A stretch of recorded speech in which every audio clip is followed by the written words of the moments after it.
All right, today in this lesson we are going to learn how to use trend lines to predict an answer choice. So if you remember from your notes, the trend line is this specific line that we can draw through our scatter plot data to see what the general pattern is. So we're going to use this example that you saw in your notes about a trend line talking about baby weights and their heights that correspond. So if you look at the green down below, it says we want to predict that a baby who is 27 inches long, we want to predict how much that baby will possibly weigh.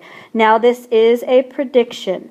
This is not an accurate answer. This is an answer based on pattern of seeing how this trend is growing. So if we look at this 27-inch mark, which is right here, we see that it hits that trend line at the 15-pound weight mark right here.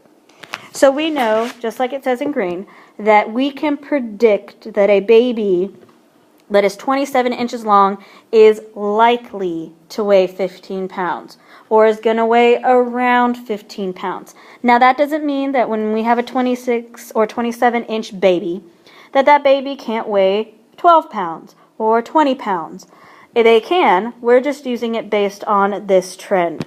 So to show you in another example, we're going to make a prediction based on the evening time watching the TV. So they want to figure out how much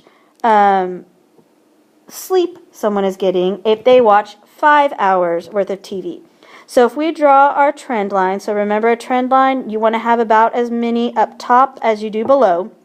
So when we draw this trend line and we look and see, okay, at 5 hours, I hit the about 3.5 mark on my trend line.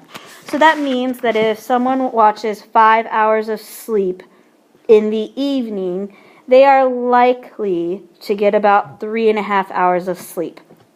Another example, we want to predict, looking at a trend line, how much a value of a car is when it's 10 years old. So if I were to draw again that trend lines you want to make about as many above as below. Some will intersect the line and that's fine.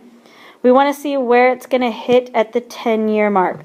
So I follow up to the 10-year mark and it is going to hit at about $16,000. So a car is worth about $16,000 after 10 years. So using predictions to talk through some last remaining things, some things that you do want to remember. A trend line follows the trend of the data and uses this to show the relationship between two variables. We learned about that last week.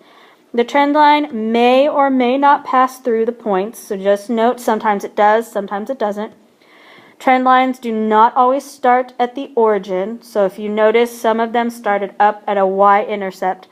And making predictions means that you will need to go beyond the data, and it is an estimation.